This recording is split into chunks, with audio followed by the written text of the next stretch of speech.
नारायण!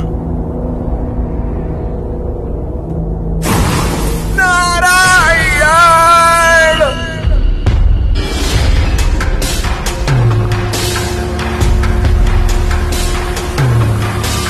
ठहरो।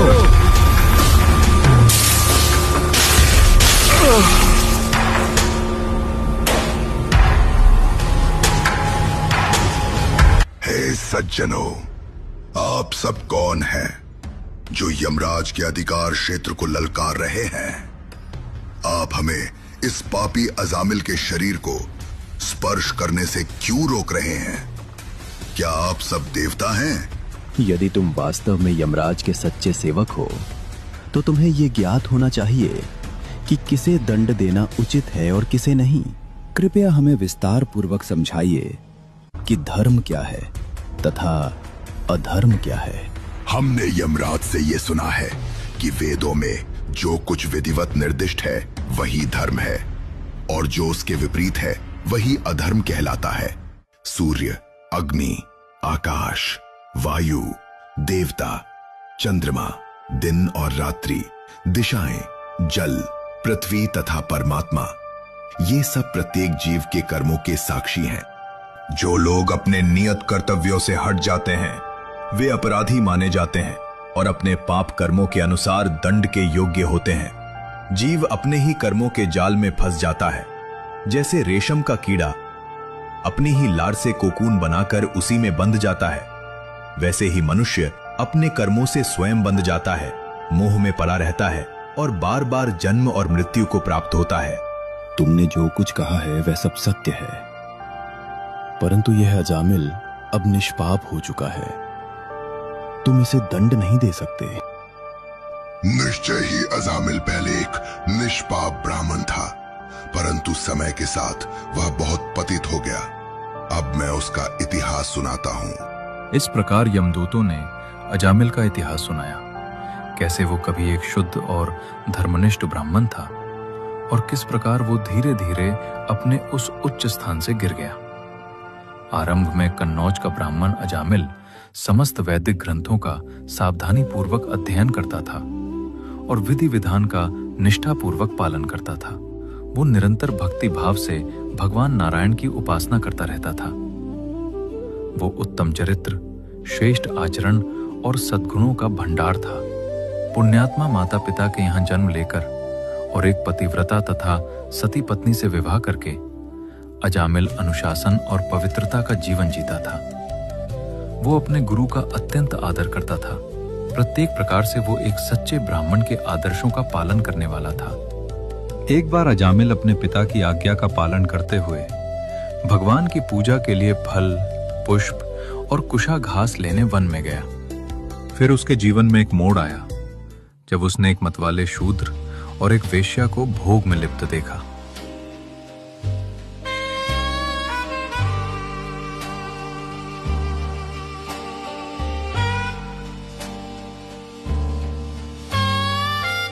मेरे पास आओ।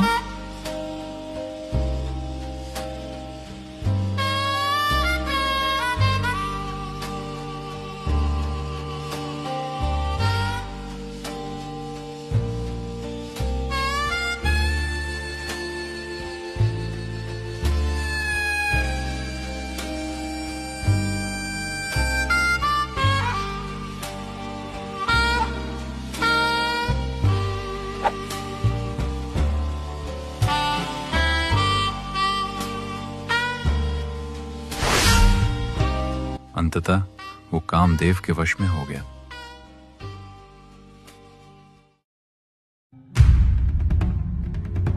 नहीं अजामिल, नहीं, तुम्हें इसे भूल जाना होगा। तुम एक आज्ञाकारी पुत्र, धर्मनिष्ठ पति और शरणागत शिष्य हो।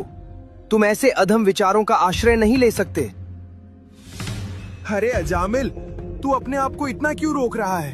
तू जवान है, जोश से भरा हुआ है। ये आनंद लेने का समय है, स्वयं को मत रोक। जा अजामिल, जा और भोग कर। बस करो, अब मैं इसे और नहीं सह सकता। अंततः अजामिल काम वासना का शिकार हो गया और उस वेश्या के पास चला गया।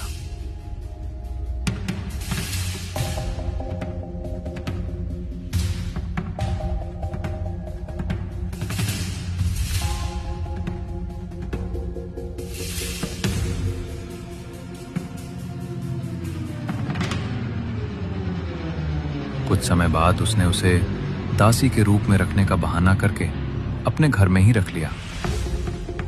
जब उसके माता पिता ने उसकी मंशा को समझ लिया और इसका कड़ा विरोध किया तो उसने उन्हें घर से निकाल दिया।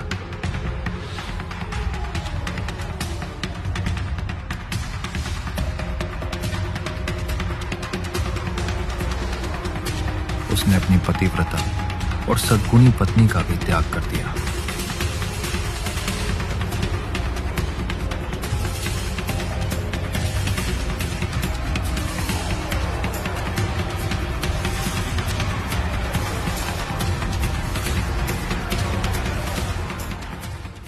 मुझे अच्छे वस्त्र चाहिए, अच्छा घर चाहिए, अच्छा भोजन चाहिए, आभूषण चाहिए, सब कुछ चाहिए। यदि तुम ये सब नहीं दे सकते तो मैं कल किसी धनी के घर चली जाऊंगी। मैंने अपना सब कुछ तुम्हें दे दिया है, अब मैं और कहां से लाऊं? भीख मांगो, उधार लो या चोरी करो, जो करना हो करो, बस मुझे ये सब चाहिए।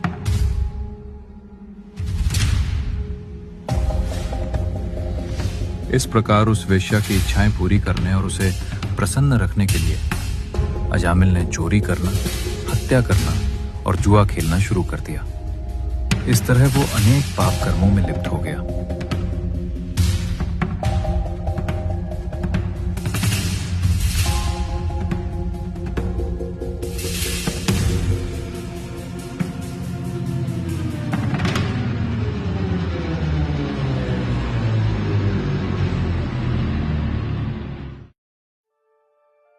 कुछ समय बाद वो वेश्या गर्भवती हुई और उसने एक बच्चे को जन्म दिया। अजामिल इतना कामासक्त हो गया था कि समय समय पर उस वेश्या के गर्भ से उसके कई बच्चे उत्पन्न हुए। समय बीतता गया और अजामिल वृद्ध हो गया, किंतु फिर भी वो काम वासना में आसक्त रहा और उस वेश्या के गर्भ से बच्चे उत्पन्न करना नहीं छोड़ा। जब अजामिल 80 वर्ष से अधिक आयु का हो चुका था तब उसका 10वां पुत्र जन्मा। क्योंकि कभी पहले अजामिल ने भक्ति की थी, इसलिए भगवान ने उसके हृदय में प्रेरणा दी कि वो अपने पुत्र का नाम नारायण रखे। जैसे जैसे छोटा बालक नारायण बड़ा होने लगा, अजामिल उससे अत्यंत स्नेह करने लगा। बहुत अच्छा नारायण, बहुत अच्छा।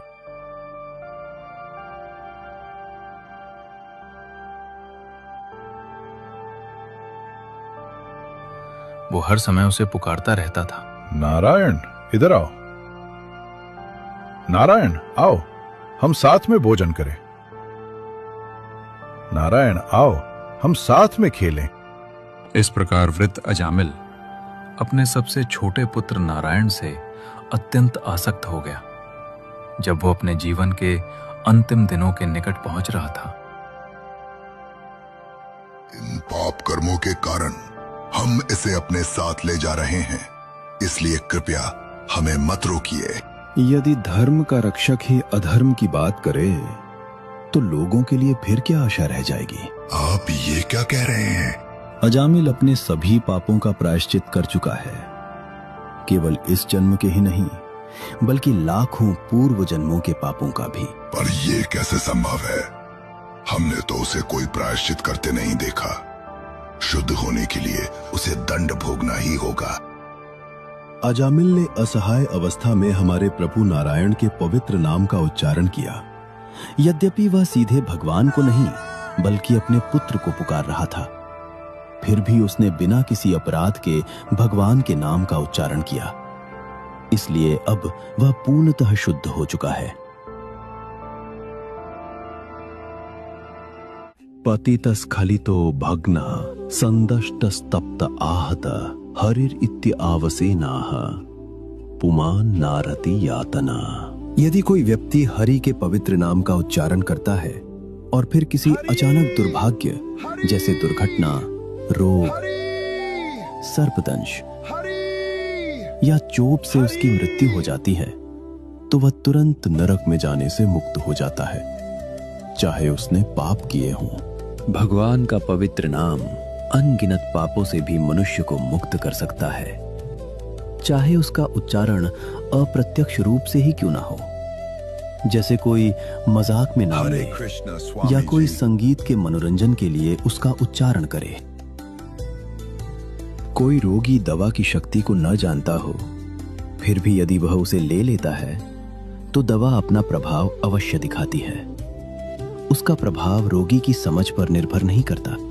उसी प्रकार कोई जानकर या अनजाने में भगवान का पवित्र नाम ले, तब भी वो अपना पूरा प्रभाव दिखाता है, भले ही नाम लेने वाला उसके महत्व को ना समझे। जैसे अग्नि सूखी घास को जलाकर राख कर देती है, वैसे ही भगवान का पवित्र नाम सभी पापों को नष्ट कर देता है। इसी कारण तुम अजामिल को अपने साथ नहीं ले जा सकते, क्योंकि वो अब पापी नहीं रहा। ठीक है।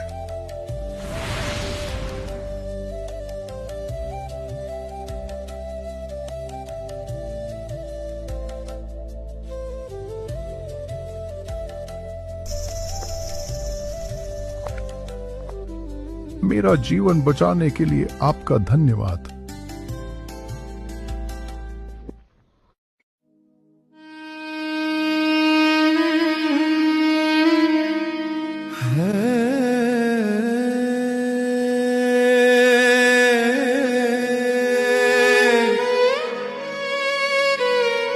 इंद्रियों का दास बन कितना गिर गया मैं,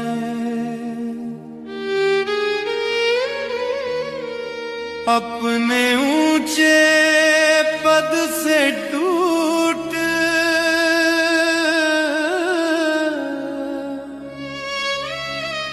पाप में घिर गया मैं।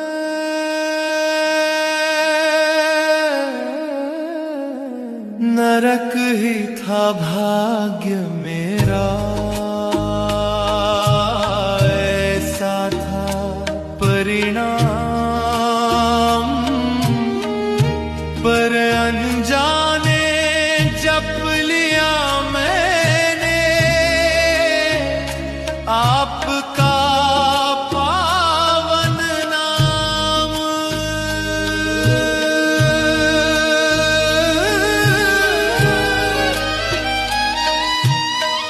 दूत भेजकर आपने प्रभु मुझ पतित को बचाया,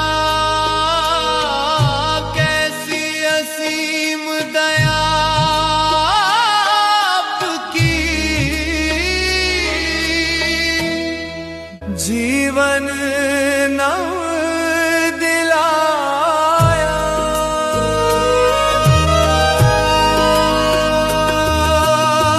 नारायण नारायण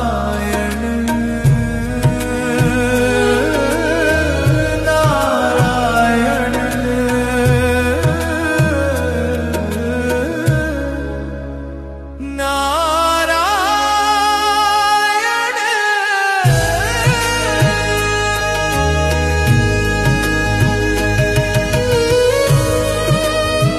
विष्णु दूतों के क्षण भर के संग से अजामिल ने दृढ़ निश्चय के साथ भौतिक जीवन की आसक्ति को त्याग दिया। इसके बाद अपने जीवन के अंतिम दिनों में आध्यात्मिक साधना करने के लिए वो तुरंत हरिद्वार चला गया।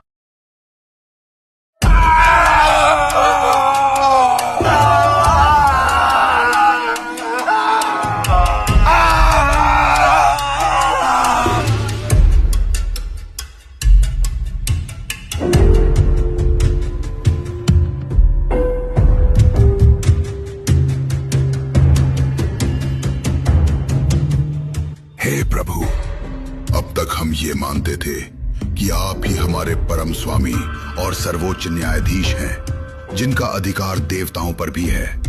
परंतु जब हम आपके आदेश से उस पापी अजामिल को ले जा रहे थे, तभी सिद्धलोक से आए 4 अत्यंत सुंदर और अद्भुत पुरुष वहां प्रकट हुए और उन्होंने उन रस्सियों को काट दिया जिनसे हमने उसे बांध रखा था। हे प्रभु, इस संसार में कितने शासक या न्यायाधीश हैं? यदि अनेक न्यायाधीश अलग अलग दंड और पुरस्कार दें, तो उनके निर्णय एक दूसरे के विपरीत हो जाएंगे।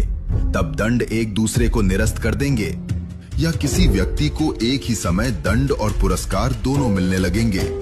जैसे ही अजामिल ने नारायण नाम पुकारा, वैसे ही वे तेजस्वी पुरुष वहां आ गए और हमें रोक दिया। हे प्रभु, कृपया बताइए कि वे कौन हैं? यदि आप समझते हैं कि हम इसे जानने योग्य हैं, तो कृपया उनकी पहचान हमें बताइए। नारायण मेरे परम प्रभु है। वे केवल मेरे ही नहीं, बल्कि सभी देवताओं और संपूर्ण सृष्टि के भी प्रभु है। जैसे बैल को नाक में डाली हुई रस्सी से नियंत्रित किया जाता है, वैसे ही वे पूरे संसार को नियंत्रित करते हैं। महान देवता और ऋषि मुनि भी उनकी लीलाओं को पूरी तरह नहीं समझ सकते। भगवान पूर्णतः स्वतंत्र और सर्वोच्च हैं, और उनके दूत विष्णु दूत उनके भक्तों की रक्षा करते हैं, यहां तक कि मेरे अधिकार क्षेत्र से भी।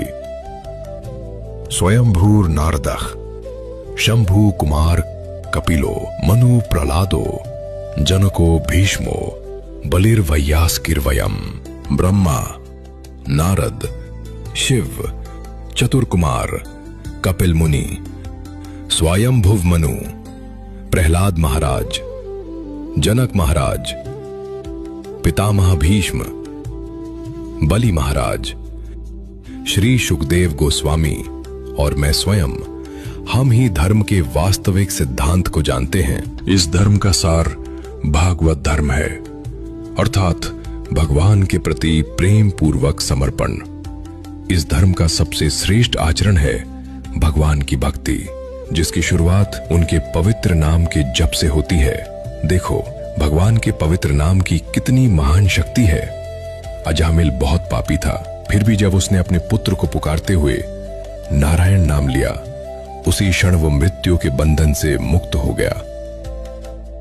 हे मेरे सेवकों, उन भक्तों के पास मत जाना जिन्होंने भगवान के चरण कमलों में पूर्ण समर्पण कर दिया है। उनकी महिमा का गान देवता और सिद्धलोक के निवासी भी करते हैं। उनके पास जाने का साहस भी मत करना, क्योंकि वे सदा भगवान के गदा द्वारा संरक्षित रहते हैं।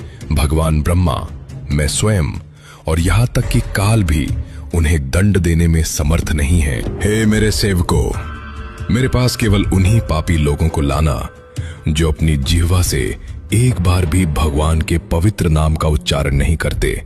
उन मूर्खों को मेरे पास लाओ जो भगवान को भूलकर इस भौतिक संसार के भोगों में लगे रहते हैं। हम उन सबको दंड देंगे। जैसी आपकी आज्ञा महाराज।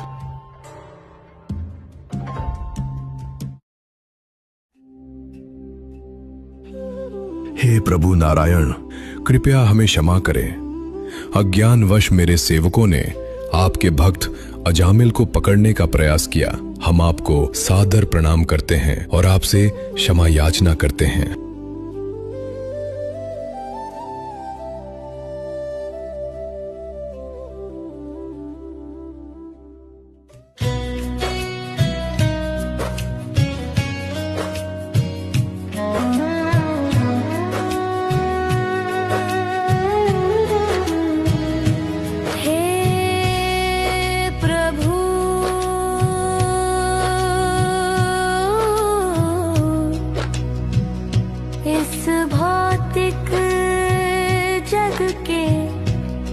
सुखों में मैं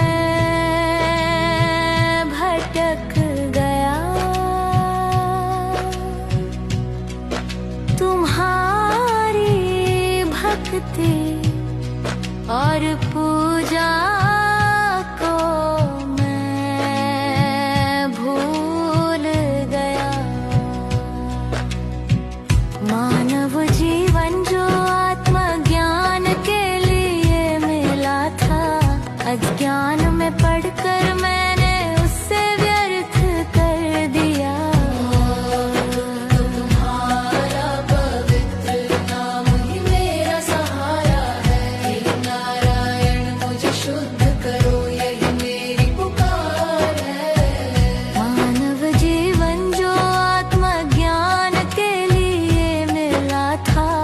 अज्ञान में पढ़कर मैंने उसे व्यर्थ कर दिया। अब तो तुम्हारा पवित्र नाम ही मेरा सहारा है। हे नारायण मुझे शुद्ध करो, यही मेरी पुकार है। मुझे अपने धाम में ले चलो प्रभु दयामय, जहाँ सदा तुम्हारी सेवा में मेरा सच्चा घर है। नारायण नारायण नारायण नारायण नारायण नारायण नारायण नारायण नारायण नारायण नारायण नारायण नारायण नारायण नारायण नारायण नारायण नारायण नारायण। मानव जी